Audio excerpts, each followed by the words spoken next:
زیادہ ثواب کا حامل ہے۔ نبی علیہ الصلوۃ والسلام نے فرمایا کہ اس میں ایک دن کا روزہ رکھنا سال بھر کے روزوں کے برابر ہوتا ہے، ایک رات میں عبادت کرنا وہ لیلۃ القدر کے رات میں عبادت کرنے کے قابل ہوتے ہیں۔ اور نبی علیہ السلام نے فرمایا ان 10 راتوں میں اللہ کو جو عبادت محبوب ہے کسی اور رات میں اتنا زیادہ محبوب نہیں ہے، کوئی عمل زیادہ محبوب اللہ کو نہیں ہے جو ان 10 دنوں میں ہے۔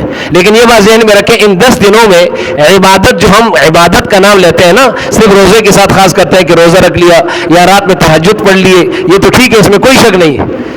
ان 10 راتوں میں عبادت کی مختلف قسمیں ہیں، وہ ہم نے انجام دینے۔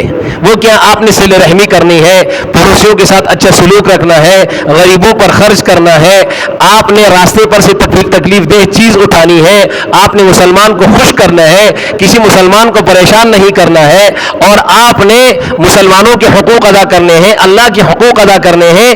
یہ مختلف نوع جو عبادات ہے، صرف نماز کی حد تک نہیں ہے، یہ ساری عبادتیں اس میں آتی ہیں۔ اس میں فقیروں کے ساتھ مدد کرنا، اور اسی طرح مسکینوں کے ساتھ مدد کرنا، ان کا ہاتھ بٹھانا، اسی طرح اپنے اڑوس پڑوس والوں کا خیال رکھنا۔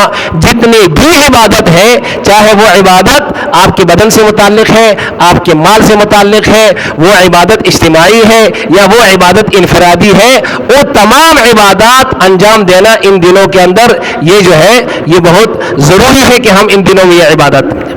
یہ تو عام عبادت ہے۔ ایک خاص عبادت جو قربانی کرنے والوں کے لیے ہے، جو مستحب ہے، وہ یہ ہے کہ جس آدمی مرد ہو یا عورت، اگر اس کی خود اپنی قربانی ہے، اپنا اس کا حصہ ہے قربانی کا، تو اس کے لیے یہ ہے کہ جب 10واں ذو الحجہ کا یعنی چاند نظر آ جائے تو اس کے بعد اس نے ناخن نہیں کاٹنے، اس نے مونچھ نہیں کاٹنے، اس نے بدن کے زائد بال نہیں کاٹنے۔